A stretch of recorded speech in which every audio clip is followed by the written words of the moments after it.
Bonjour, j'espère que vous allez bien. Bienvenue et merci aux nouveaux abonnés sur ma chaîne. Alors aujourd'hui, nous allons créer des coupelles avec des noix de coco. Tout d'abord, munissez-vous de noix de coco dont la forme vous semble suffisamment arrondie pour faire un bol. Et dites-vous bien qu'une noix de coco est égale à un bol. Puis nous allons prendre un couteau pointu et percer délicatement les yeux de notre noix.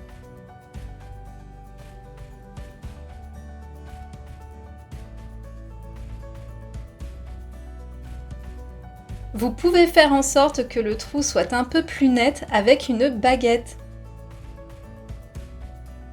Il ne vous reste plus qu'à retourner votre noix au-dessus d'un verre pour récupérer l'eau de coco.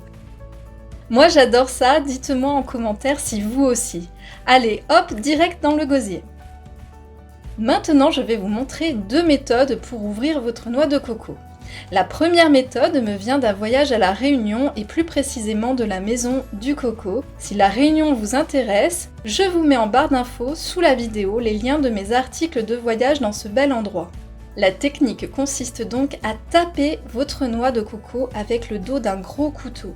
Tapotez en faisant le tour et au bout d'un moment, la noix va se scinder en deux.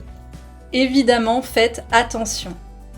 Alors oui, vos yeux observateurs auront noté que ce ne sont pas mes mains, mais celles de mon mari, que je remercie pour la démonstration. Et du coup, il ne vous reste plus qu'à décoller la pulpe blanche que vous pourrez manger plus tard. Pour ma part, ce n'est pas la méthode que je préfère parce que la coupe n'est pas nette et occasionne un plus gros travail de ponçage derrière. Je préfère utiliser une scie à bois. Après l'avoir bien évidemment bien nettoyée et bien désinfectée, je commence par faire une entaille sur ma noix.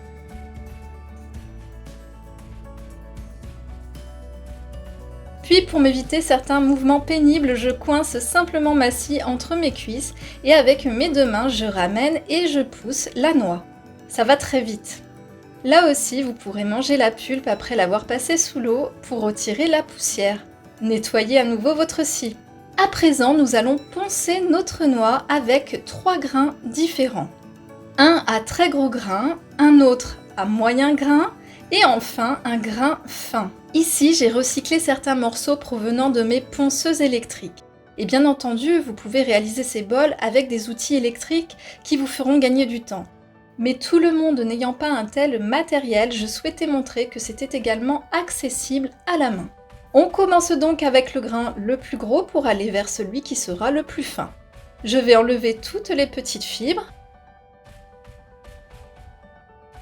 poncer sur toutes les parties externes, mais aussi le bord pour le rendre moins tranchant et éventuellement l'égaliser. Et enfin, poncer également l'intérieur.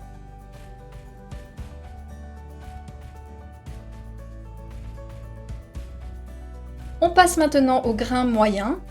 Et de la même manière, nous allons faire l'extérieur, le bord et l'intérieur. On voit déjà que l'aspect a bien changé.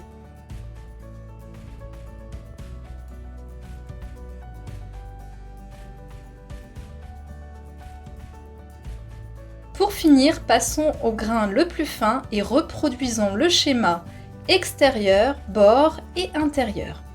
Notez que vous pouvez insister au niveau du ponçage sur la base de votre noix afin qu'elle tienne un peu à plat. Le degré de ponçage sera à définir en fonction de votre propre appréciation. Aussi, vous pouvez aller bien au-delà de ce que j'ai réalisé à l'image.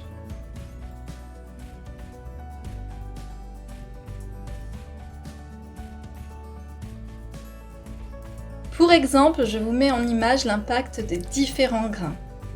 Enfin, pour apporter une finition et empêcher qu'avec l'effet de la chaleur ou des différents lavages, votre coupelle ne craque, passez-lui régulièrement de l'huile de noix de coco. Vous allez voir, une fois nourrie, elle prend un bel aspect qui, loin d'être gras, va sécher et rendre la noix bien plus foncée.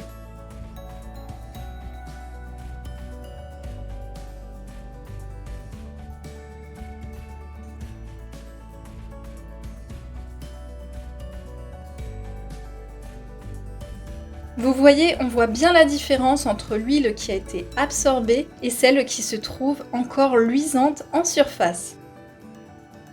Et voilà ce que cela donne.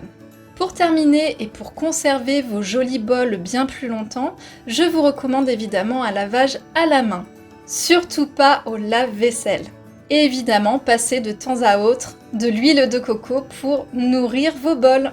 Voilà, la vidéo est maintenant terminée. J'espère qu'elle vous aura plu, qu'elle vous aura inspiré et que vous allez peut-être réaliser ces bols. Et merci à vous de continuer à faire grandir ma chaîne en vous abonnant, en likant et en partageant mes vidéos. C'est en vous disant à très bientôt que je vous souhaite une très belle semaine.